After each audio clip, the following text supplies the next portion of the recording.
Sure. I mean, life has become incredibly precarious and dangerous here in Gaza after what's nearly been for 3 months of an aid blockade.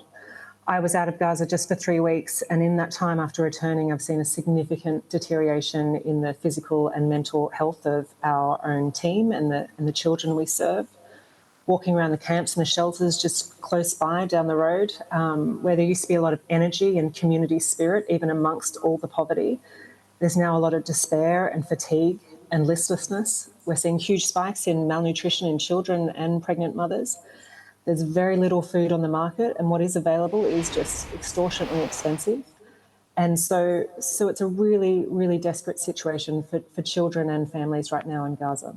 Yeah, it does sound really desperate, Georgia. Give us an insight into what Save the Children are able to do, are able to help, given the context of where you're working.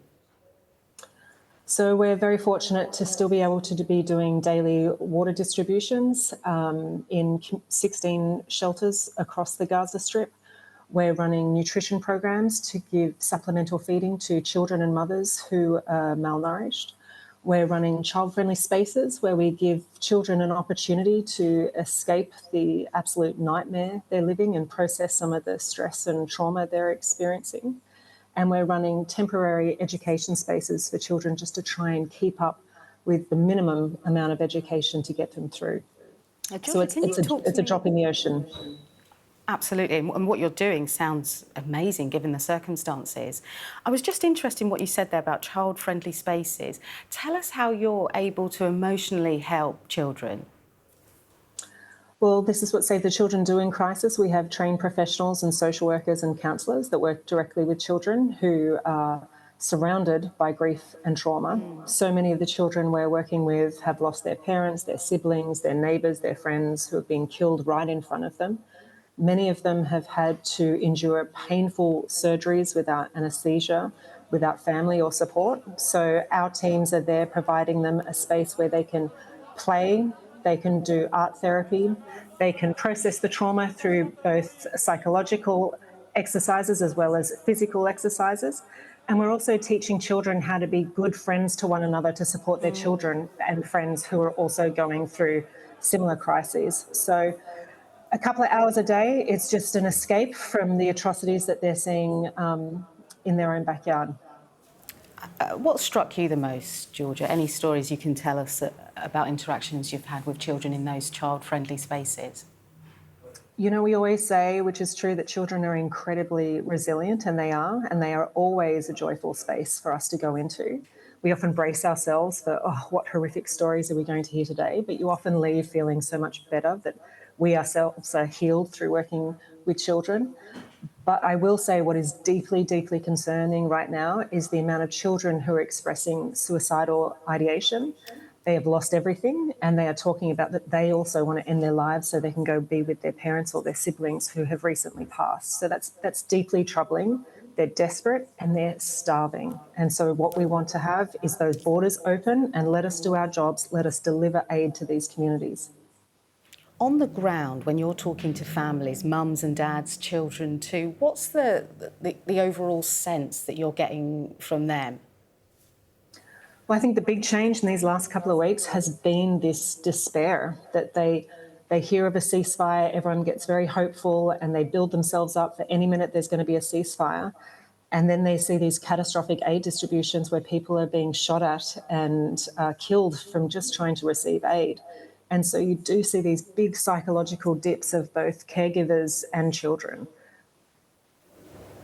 And then it's local time, it's 8:45 in the morning where you are. Give us an insight to the day of an aid worker, aid distribution centres. What do you do? How do you plan for a day in Gaza?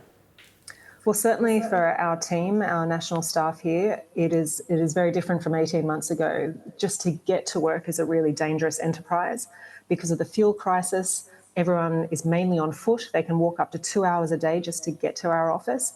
And that is after they've been up in the morning, finding firewood, trying to find some food for their own children so they can risk their lives to come to work to serve other people's children. Then they will be going out in our buses to different sites where they might be either running child services or they might be delivering water or they might be delivering hygiene packages. And they are out meeting with community leaders, making sure people know that our distribution will be safe and calm and equitable and reaching the most vulnerable. They're out there for a couple of hours a day. Our security team are running 24/7 to make sure that we are avoiding, where we can, airstrikes and any dangerous evacuations. And then they're coming back to the office in enough time to report on what they've seen and done for the day before they start the arduous and dangerous journey back to their homes, where they are anxious to make sure their entire family is still intact after a day of their phone having a million alerts about all the different evacuation notices, airstrikes, explosions. And so our staff are just constantly living in this hypervigilant, anxious state. Whilst they're serving the most vulnerable, they're also thinking about, is my family going to be intact tonight when I get home? And Georgia, just before you leave us, because I know you have to get on, personally, what keeps you doing this job? Exactly those people I just described. It's very hard not to get emotional about it, just to see the strength and resilience that our team have. And one of my colleagues who I commented the other day, I said, man, you look amazing. And he's like, I'm faking it. I've got to fake it for everyone. And hopefully my children will think it's normal and they'll also act with confidence. So I think they're faking it till they make it. And I really appreciate it. And it's really inspiring. OK, thank you so much for your time. Georgia Tacey there from Save the Children in Gaza. Thank you.